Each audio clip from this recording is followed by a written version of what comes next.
आप एक student leader हैं, एक बड़ी ऑर्गेनाइजेशन बोल सकते हैं, नेशनल लेवल पे CFI ऑर्गेनाइजेशन काम कर रही है अलग अलग स्टेट्स में, उसके आप नेशनल प्रेसिडेंट हैं।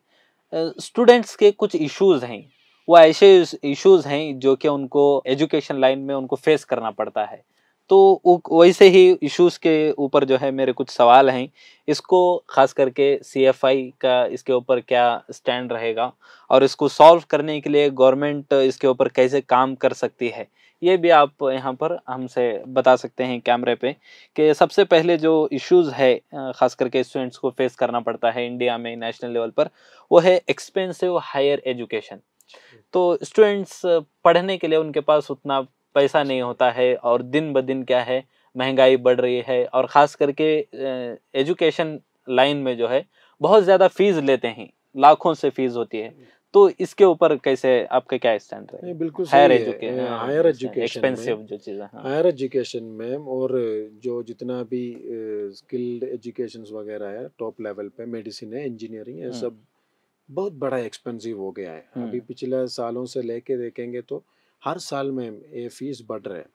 अभी जो पब्लिक एजुकेशन बोल के फ्री एजुकेशन देने वाला इंस्टीट्यूशंस इंडिया में बहुत कम हो रहे हैं। देखेंगे तो हम समझ में आएगा, जो जैन यूनिवर्सिटी जैसा ऐसा बड़ा बड़ा यूनिवर्सिटी, कॉरपोरेट का यूनिवर्सिटी अभी देश में बढ़ रहे हैं। इसी में जाने वाले लोग, बहुत पैसा वाले लोग खाली जा सकते हैं, बाकी लोग को उधर एडमिशन नहीं मिलेगा क्योंकि पैसा नहीं है। मेरिट के प्रॉब्लम से नहीं है, पैसा के प्रॉब्लम से है।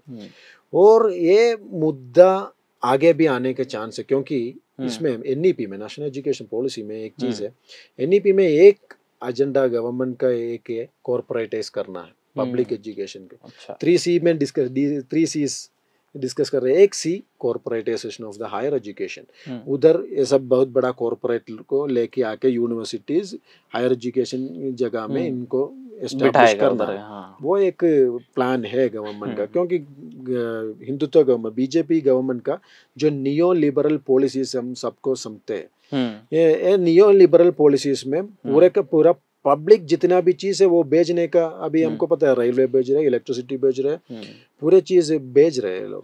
तो एजुकेशन भी जी, एजुकेशन, हेल्थ, हर सब प्राइवेटाइजेशन भी नहीं है, उससे आगे एक कॉर्पोरेटाइज करने के लिए, मतलब इतना छोटा फीस में हमको ये नहीं कर सकते। RTE में तो ये साफ है कि गवर्नमेंट जो है सब लोगों को, RTE जो एक्ट है, right to education, RTE act में ये भी एक डिफाइन किया गया है कि 25% स्टूडेंट्स को वो फ्री एजुकेशन देंगे।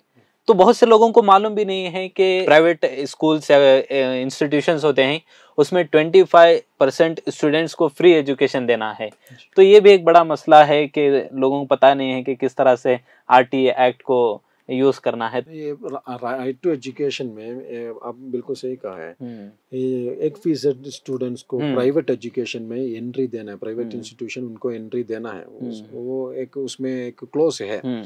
लेकिन जो प्राइवेट एजुकेशन इंस्टीट्यूशंस कितना भी है, वो लोग इधर पैसा खाली, मतलब टोटल नहीं है, फिर भी अक्सर चीज लोग पैसा वो खाने के लिए बैठा है या इंस्टीट्यूशन चला रहे हैं।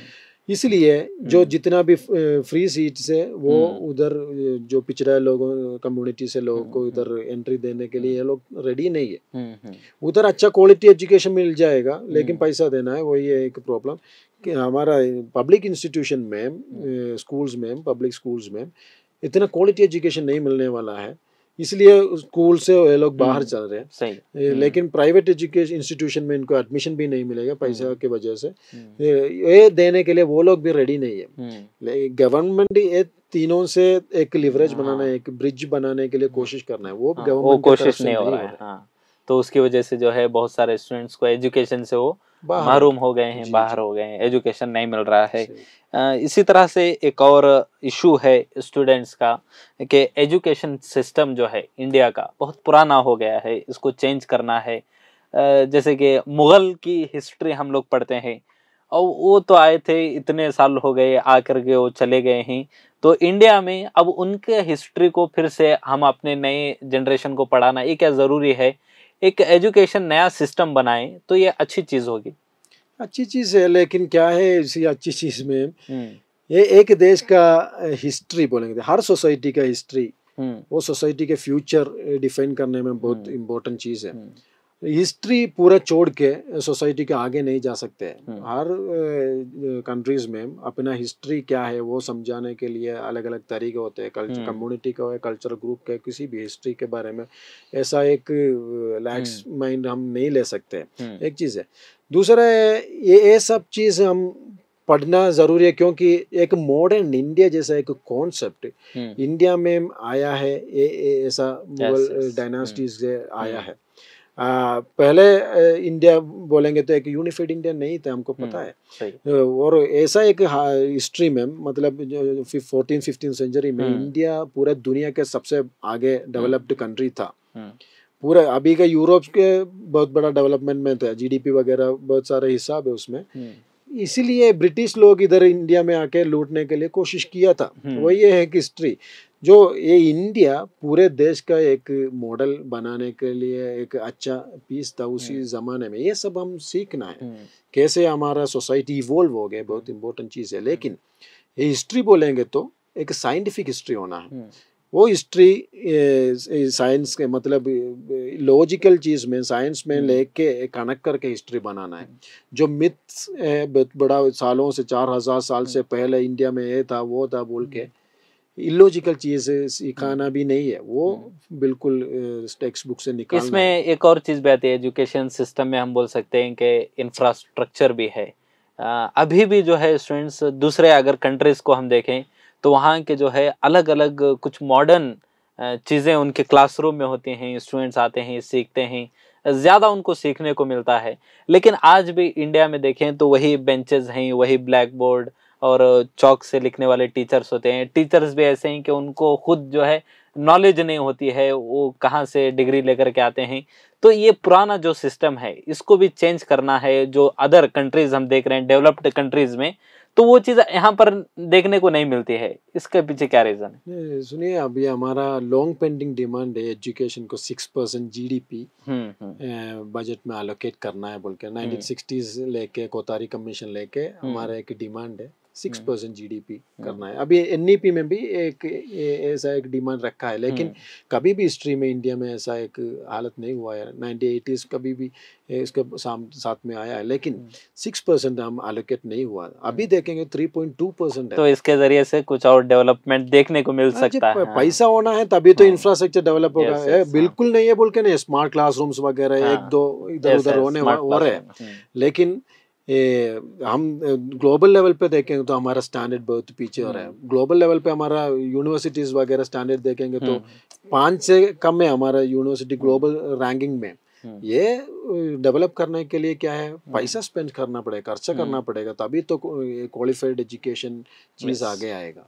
तो एक और इशू है स्टूडेंट्स को जो कि कॉलेज और हायर एजुकेशन में फेस करना पड़ता है, वो है कास्ट रिजर्वेशन का। एक पुराना सिस्टम है, जैसे कि रिजर्वेशन चला रहा है हर चीज़ में इंडिया में, जो है रिजर्वेशन है, सीट फिक्स रहते हैं। तो कास्ट रिजर्वेशन वो कॉलेज पर भी अप्लाई हो रहा है। तो ये क्या सही है कि कास्ट के ऊपर जो है लोगों को सीट मिला जाए? इससे बेटर है कि जो लोग अच्छे मार्क्स लाते हैं उनको ज़्यादा सीट्स हम देने का, प्रोवाइड करने का ये करें। तो ये कास्ट है और उसके ज़रिए से अब जो कास्ट रिजर्वेशन है उसके अगेंस्ट में जो है एक और चीज़ आती है, पेड क्या है, पैसे दे करके सीट लेना है। तो ये दोनों चीज़ें अपनी जगह गलत हैं या सही हैं, या इसमें और क्या बेहतरी ला सकती है एजुकेशन सिस्टम में? इंडिया का हालत देखेंगे तो इंडिया अभी हम कैसे आया है सामने, अलग अलग डाइवर्स कम्युनिटीज है इधर। वो उसमें बहुत सारे लोग हैं, बहुत आगे डेवलपमेंट हो गया है, बहुत सारे कम्युनिटीज पीछे हो गया क्योंकि बहुत सारे रीजन है उसके पीछे। हमारा आज़ादी फ्रीडम फाइटिंग वगैरह उसमें बहुत बड़ा रीजन है। ये पिछड़े कम्युनिटीज जितना भी खाली कास्ट नहीं है, रिलीजियस के ऊपर भी रिजर्वेशन देने का एक चर्चा कॉन्स्टिट्यूशन क्लब में आया है, और वो कॉन्स्टिट्यूशन कमेटी ने रिजर्वेशन रखा है हायर एजुकेशन में, पूरा एजुकेशन में ये रिलीजियस माइनॉरिटीज को और कास्ट ओप्रेस्ड कास्ट कम्युनिटीज को रिजर्वेशन देना है बोल कर रखा है। ये बुरा चीज नहीं है, क्योंकि इन लोगों का रिप्रेजेंटेशन इंश्योर करने का एक तरीका है। अभी देखिए, हम देखेंगे तो इतना भी रिजर्वेशन वगैरह रखा है, फिर भी अभी रिसेंट में पार्लियामेंट में जो मिनिस्टर ने बताया कि एजुकेशन मिनिस्टर ने बताया कि पिछले 1 साल से लेकर IIT IIM में कोई भी SC ST स्टूडेंट्स को उनका एडमिशन नहीं मिला है लास्ट ईयर में। इतना रिजर्वेशन है, ये सब है, फिर भी IIT IIM जैसा जितना भी बड़ा बड़ा इंस्टीट्यूशन में नहीं मिल रहे हैं। IIT IIM जैसा इंस्टीट्यूशन का एक बहुत बड़ा एलिगेशन है, वो सवर्णा ब्राह्मणस लॉबी का हाथ में है। और रिलीजियस रिजर्वेशन देखेंगे तो मुस्लिम्स को भी ऐसा इंस्टीट्यूशन से निकालने के लिए कोशिश कर रहे हैं। जितना बड़ा इंस्टीट्यूशन है, इंक्लूसिव एजुकेशन देने वाला है, जैसा JNU के बारे में बोल रहे हैं, लेकिन अभी भी JNU में मुसलमान का एडमिशन नहीं मिल रहे हैं। रिजर्वेशन ये लोग क्या है हटाने के लिए कोशिश कर रहे हैं।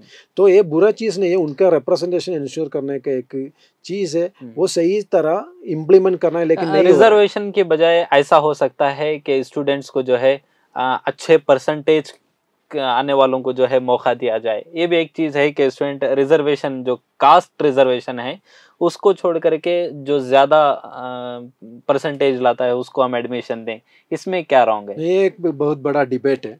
मेरिट कंसिडर करना है या वो स्टूडेंट्स का सोशल चीज़ों वगैरह वगैरह कंसिडर करके एजुकेशन देना है, एडमिशन देना है बोल के।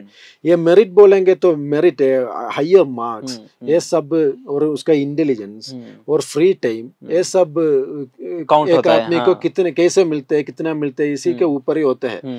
ये लोग कॉलेज में आ रहे हैं, किलोमीटर पैदल चल के कॉलेज में आ रहे हैं, उसके बाद वापस जाके गाँव में जाके अपना काम भी करता है वो लोग। उन लोगों के पास पढ़ाई का मौका नहीं मिल रहा है, उसका सोशल सिचुएशन थोड़ा अलग है।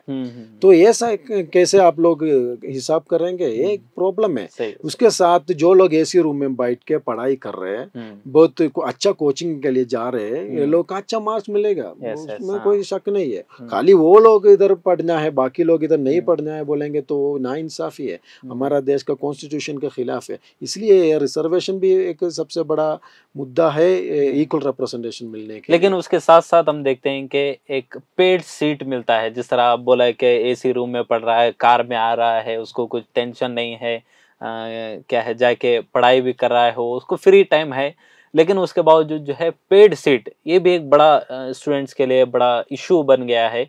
जिसके पास पैसा होता है वो जाके सीट खरीद लेता है, उसको कास्ट रिजर्वेशन की भी ज़रूरत नहीं है या फिर मेरिट की जरूरत नहीं है, पैसा देगा सीट मिल जाएगी उसको। ये भी इंडिया में चल रहा है। इंडिया में चल रहे हैं। इंडिया में जो मेरा पास पैसा है तो बड़ा बड़ा इंस्टीट्यूशन में और अच्छा प्राइवेट इंस्टीट्यूशन में हमको पैसा दे के, और इवन गवर्नमेंट इंस्टीट्यूशन में भी पैसा दे के खाली सीट में मुझको बैठ सकते हैं, ऐसा एक हालत है।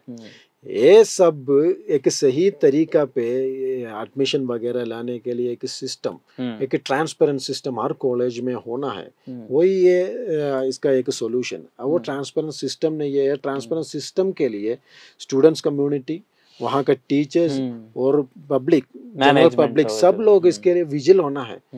ये इसमें बहुत सारी चीजें हमको अवेयरनेस नहीं है। कोई रिजर्वेशन कितना परसेंट है, एक 50 स्टूडेंट्स को एडमिशन मिला है तो उसमें कितना मुसलमान जरूरी है, रिजर्वेशन वगैरह मेरिट वगैरह देके ये सब नहीं चल रहा है। अगर प्राइवेट इंस्टीट्यूशन है तो उनका 1% प्राइवेट कोटा देना है, उसमें कोई प्रॉब्लम नहीं है, हम उसके खिलाफ नहीं है। लेकिन वो बहुत बड़ा एक मेजोरिटी बन रहे हैं, वो अच्छा नहीं है हमारा देश के लिए। लेकिन इसके साथ साथ जो है एक चीज़ और भी देखने को मिलती है, इतने इंस्टीट्यूशंस हैं, स्टूडेंट्स जा रहे हैं, एडमिशन ले रहे हैं, एग्ज़ाम लिख रहे हैं, लेकिन ड्रॉप आउट्स रेट भी जो है इंडिया का बहुत ज़्यादा बढ़ गया है। तो उसके वजह से गवर्नमेंट एक फाइनल ये बनाती है, 1 ईयर उनका टारगेट रहता है, लेकिन वो टारगेट ख़त्म होने से पहले बहुत सारे स्टूडेंट ड्रॉप आउट होते हैं, और उसकी वजह से दूसरे स्टूडेंट्स जिनको मौका नहीं मिला जाने का, वो लोग भी उससे महरूम हो गए, उनको भी वो चीज़ नहीं मिली, और ये लोग स्टूडेंट्स जा रहे हैं, एडमिशन ले रहे हैं, बीच में ड्रॉप आउट हो रहे हैं। ये चीज़ क्यों, ड्रॉप आउट्स क्यों हो रहे हैं, और ड्रॉप आउट्स होने के बाद ये जो इंफ्रास्ट्रक्चर को डैमेज हो रहा है, ये इसको कैसे देखते हैं? सुनिए, अभी रिसेंट एक रिपोर्ट में NFHS 5 में ड्रॉप आउट के बारे में बहुत बड़ा एक चीज़ आया कि ये ड्रॉप आउट क्यों हो रहे हैं? अच्छा। ऐसा एक क्वेश्चन था उसमें। स्टूडेंट्स लोग बोल रहे हैं एजुकेशन इतना अट्रैक्टिव नहीं हो रहे उनके। सबसे बड़ा रीजन नहीं है जो पहले वाला पॉवर्टी वगैरह नहीं है, अभी आ रहे हैं एजुकेशन मुझको अट्रैक्ट नहीं हो रहा है। दूसरा एक कॉस्ट एक्सपेंस मुझको मीट नहीं हो पा रहे, ये भी आ रहे हैं।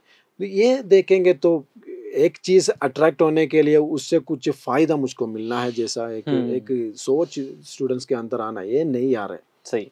ये सोच लाने के लिए और अट्रैक्टिव बनाने के लिए हमारे पास क्या प्लान है? ड्रॉप आउट रेट कम करने के लिए हमारा प्लान क्या है? बहुत सारा प्लान है लेकिन सही से इम्प्लीमेंट नहीं कर रहे। और साथ साथ ये ड्रॉप आउट कम करने में हमारे एम्प्लॉयमेंट का वो भी एक गैप है, वो सही तरह फिल करेंगे तो हम कर सकते हैं। बहुत सारे चीज है, एक बहुत कॉम्प्लेक्स इशू है। पॉवर्टी है, ये हमारा अनएम्प्लॉयमेंट रेट इसके साथ में है, ये अट्रैक्टिव बनने में ये सब चीज काम करते हैं। इसलिए ये पूरा एक क्या है, एक टीम वर्क भी नहीं है, एक बड़ा एक चीज, हर चीज लेके डिस्कस करके इसका सॉल्यूशन बनाना। अनएम्प्लॉयमेंट भी आपने कहा कि अनएम्प्लॉयमेंट इसको पहले इशू में लाना था, लेकिन मैं इसको नीचे ला रहा हूँ अनएम्प्लॉयमेंट को। अब ये जो जितने भी इश्यूज आए हैं स्टूडेंट्स के, उसमें भी अगर देखेंगे सबसे बड़ा इशू स्टूडेंट्स का क्या है, तो अनएम्प्लॉयमेंट सबसे ऊपर आएगा। तो क्या रीजन है अनएम्प्लॉयमेंट? जिस तरह से स्टूडेंट्स जा रहे हैं, पढ़ रहे हैं, थोड़े ड्रॉप आउट भी हो रहे हैं, लेकिन बहुत सारे लोग पढ़ के निकल रहे हैं बाहर, लेकिन अनएम्प्लॉयमेंट रेट भी जो है बहुत ज्यादा बढ़ गया है। स्टूडेंट्स को भी टेंशन रहता है पढ़ने के बाद क्या जॉब करना है। तो क्या रीजन है अनएम्प्लॉयमेंट का? देखिए, अनएम्प्लॉयमेंट का रीजन है इधर जितना भी स्किल्ड लोग हमारा उधर पढ़ाई के बाद बाहर आया है, उसको प्लेस करने में, अकोमोडेट करने के लिए हमारे इधर जगह नहीं है। वही है, गवर्नमेंट क्या करना है, अभी जो जितना भी पब्लिक चीज है वो सब भेजेंगे तो उधर भी इनको अकोमोडेट नहीं कर सकते है ना। तो ऐसा एक हर जगह में जो स्किल्ड एजुकेटेड लोगों को प्लेस करने के लिए गवर्नमेंट ज्यादा कंसंट्रेट करके एम्प्लॉयमेंट का एक क्या है अपॉर्चुनिटी बनाना है, लेकिन वो सही नहीं हो रहा है, वो फेल हो रहा है। अभी गवर्नमेंट का पॉलिसी पूरा देखेंगे तो एक कैसे प्राइवेटाइज करेंगे, कैसे ये सब चीज कॉर्पोरेट को भेजेंगे, ये इसके बारे में हो रहा है। अभी एनईपी भी देखेंगे तो एनईपी का एक ड्रॉप आउट रेट बढ़ाने का एक चीज एनईपी में भी है। मल्टीपल एग्जिट बोल के एक चीज है, वो ड्रॉप आउट बढ़ाएंगे। और एनईपी में अभी एक मुद्दा है कि स्किल्ड एजुकेशन दे देंगे। स्किल्ड एजुकेशन बोलेंगे तो जो लोग पढ़ाई के बाद जल्दी जॉब मिलने का बना रहे हैं, एक मेंटालिटी गवर्नमेंट बना रहे हैं। एजुकेशन बोलेंगे तो खाली जॉब के लिए, खाली जॉब, वो नहीं है। एजुकेशन जॉब मिलना है, बिल्कुल जॉब मिलना है, लेकिन खाली वही मुद्दा है बोल के एजुकेशन को हम मिनिमाइज नहीं करना है। यस, तो एजुकेशन भी साथ में होना है, उसके जरिए से जॉब मिले ना मिले, लेकिन एक स्किल हमारे अंदर लाने की हम ट्राई करना है। और सर्टिफिकेट वगैरह भी वैल्यूएबल है, तो उसके लिए भी हम अपनी जो भी स्टडी है उसको कंटिन्यू करके कंप्लीट करना है, आपका ये कहना है। तो बहुत बहुत शुक्रिया एमएस साजिद, आपने मिली डाइजेस्ट को टाइम दिया, आप यहाँ आए, हमसे बात की और बहुत सारे वैल्यूएबल आपने जो है पॉइंट्स हमारे साथ शेयर किए हैं। उम्मीद के जो भी हमारे व्यूवर्स हैं उनको भी आपकी जो भी बातें हैं आपने डिफाइन करके आपने जो बताया है तो सारी चीज़ें समझ में आ गई होंगी।